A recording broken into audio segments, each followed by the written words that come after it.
istri di rumah, apalagi masih pengantin baru kan. Apa bukan tabrakan, tak boleh kempes tadi. Iya, bukan mampir cari ganti. Ya bisa terjadi. Kebebasan pribadi itu harus mengalah. Nah, nanti untuk menjaga keseimbangan antara suami dan istri ini satu persyaratan masalah yang sulit untuk ditawar, yaitu suami dan istri harus dalam kesetaraan. Kalau tidak setara, sulit saya memberikan konsep equiliber, konsep balancing, konsep keseimbangan. Kalau pada dasarnya lelaki diposisikan lebih tinggi dari perempuan. Iya, ini gara-gara apa? Gara-gara ar-rijalu qawwamuna 'alan nisa, lelaki itu pemimpin di atas perempuan. Jadi dari awal memang memposisikan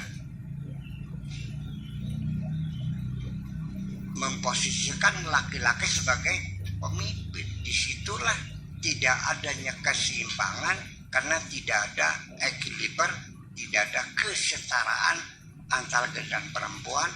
Maka percayalah bahwa perceraian di dunia Islam lebih banyak dan paling banyak perceraian adalah di masyarakat Muslim.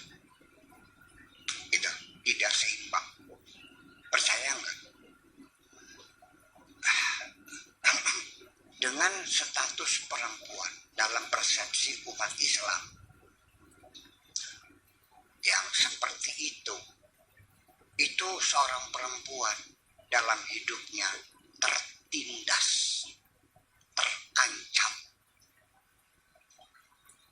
Mana buktinya? Perempuan dalam usia masih kecil, umur 1 tahun pun dikawinkan sah. Maka dibuka kitab fikih. Belum head dikawinkan sah nggak? Sah. Perempuan tidak diberi kesempatan untuk mencari ilmu, untuk mengecap pendidikan. Ya. Kalau kecil dikawinkan, masa depannya selesai. Betul nggak? Oke. Yang kedua, perempuan oleh walinya dipaksa kawin dengan lelaki pilihannya, suka tidak suka dikawinkan, panggil calon menantu laki-lakinya langsung zawajtuka wa ankahtuka binti Hasanah bimahri khamsata asyar alaf rubiyah halal. Begitu. Mobil tuh sangga. Berarti perempuan tidak mempunyai hak atas dirinya sendiri, masih ditentukan oleh orang lain. Oke? Betul nggak? Sudah, setelah kawin dia harus urusi rumah. Apa kata suami? Harus nurut. Betul nggak?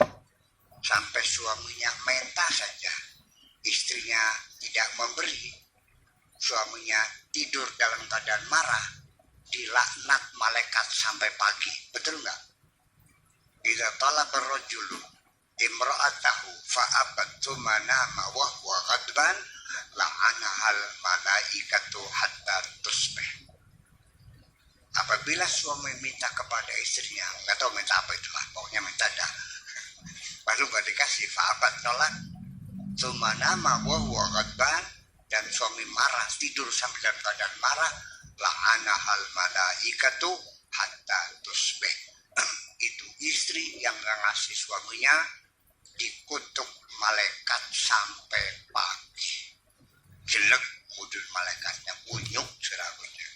Berangkat lagi, jelek malaikatnya, ketek siragut. Tegang esok. Budak pikir-pikir. Sudah? Kemudian perempuan tidak boleh bekerja, harus mengandalkan pemberian sang suami. Pergi dari rumah tidak boleh kecuali dengan muhrim. Sholat berjamaah saja harus mendapatkan izin dari suami. Betul nggak? ayo dibuka bareng-bareng. Nah, kemudian tidak boleh usaha keluar rumah. Kalau keluar juga harus tutup semua, harus bersama muhrim. Tidak boleh. Perempuan boleh nggak naik haji tanpa muhrim? Saudi nggak boleh, kan hukum sana. Ke pasar nggak boleh.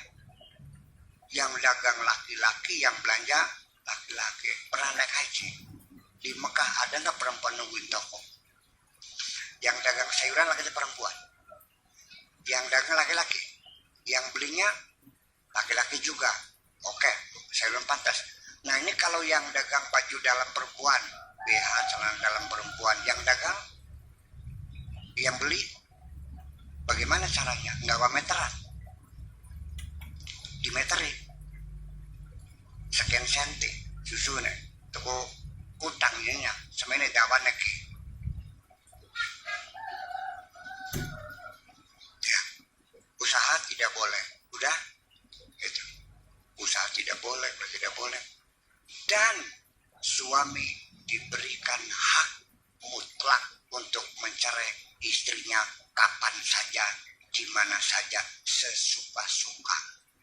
Ketika suami mencerai istri dengan bergurau pun, jadi bayangkan bagaimana kehidupan rumah tangga bisa bahagia kalau status perempuan semacam itu masih kita pertahankan.